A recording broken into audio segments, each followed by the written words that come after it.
Hey everyone and welcome back to the sports section. So let's talk about Michael Olise, Mohamed Kudus from Ajax.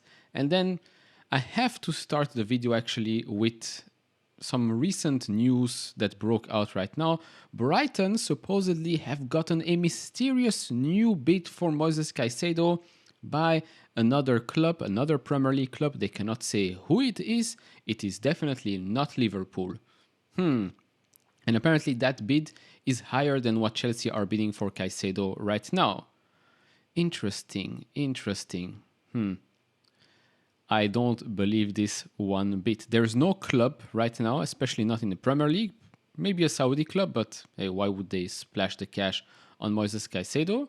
There's no club in the world right now that will bid 100 million plus for that player.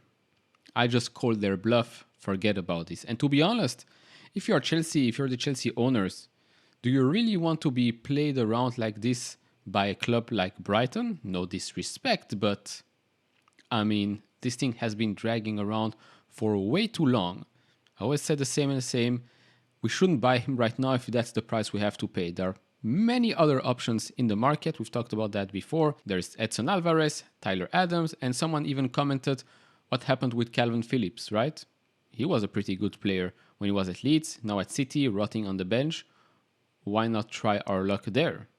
I mean, you can try your luck right now with those players and then see what happens in January or August. Why waste our time and a lot of resources on Moises Caicedo right now if we know that Brighton do not want to lower their price tag? And in the meantime, we're also trying to buy their goalkeeper, which they want to sell. So, yeah, I don't know. Anyways, let's talk about the marquee signing, right? I've seen this on Twitter, I don't know why. Olise marquee signing for Chelsea. Now, don't get me wrong. Could be an extremely good player in the future. But marquee signing? I don't think so. Anyways, Crystal Palace have fight on their hands to keep Michael Olise, according to Roy Hodgson.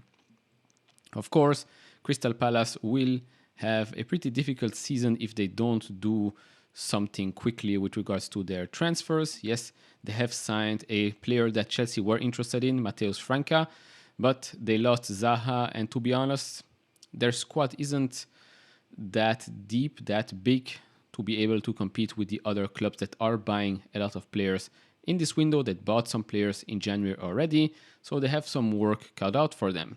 So, they said here we had two outstanding wingers who were almost the best in the league.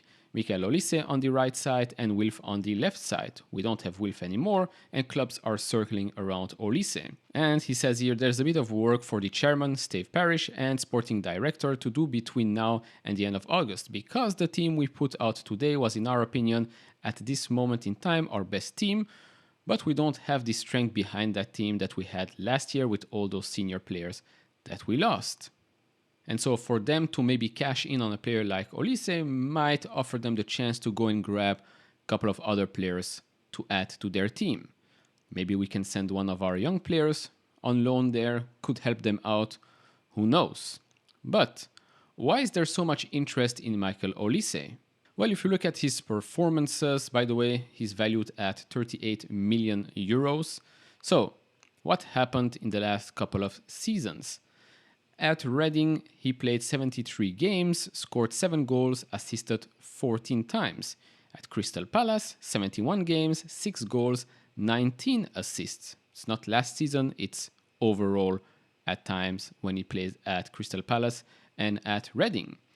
He played 57 games as a right winger, 52 games attacking midfield, and 30 games right midfield. That was the majority of the time. As a right winger, 18 assists, 4 goals, attacking midfield, 8 goals, 6 assists, right midfield, 3 goals, 8 assists. So it's safe to say that when you buy a player like this, yes, he will score some goals, but he is a playmaker. He's assisting quite a lot. He's a left-footed player, which I love. I think we should add more left-footed players because when they cut in, it's always more difficult for the defender to defend because they'll be put on their weaker foot at first.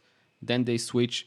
You can watch it over and over. Salah, Robben, Messi, Ziyech when he was actually putting some effort. Left-footed players always have it a bit, let's call it, easier because they are putting the defender in a worse situation than right-footed players. Now, how does he compare with someone like Kudus?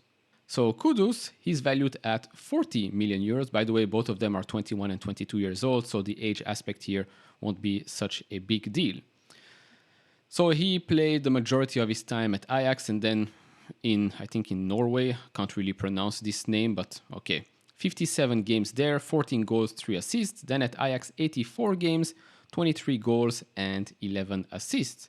The majority of the time was spent as a central midfielder, 46 games there, center forward 39, attacking midfield 36 times. So as you can see, both of these players can play in various positions, whether it's midfield, attacking midfielder.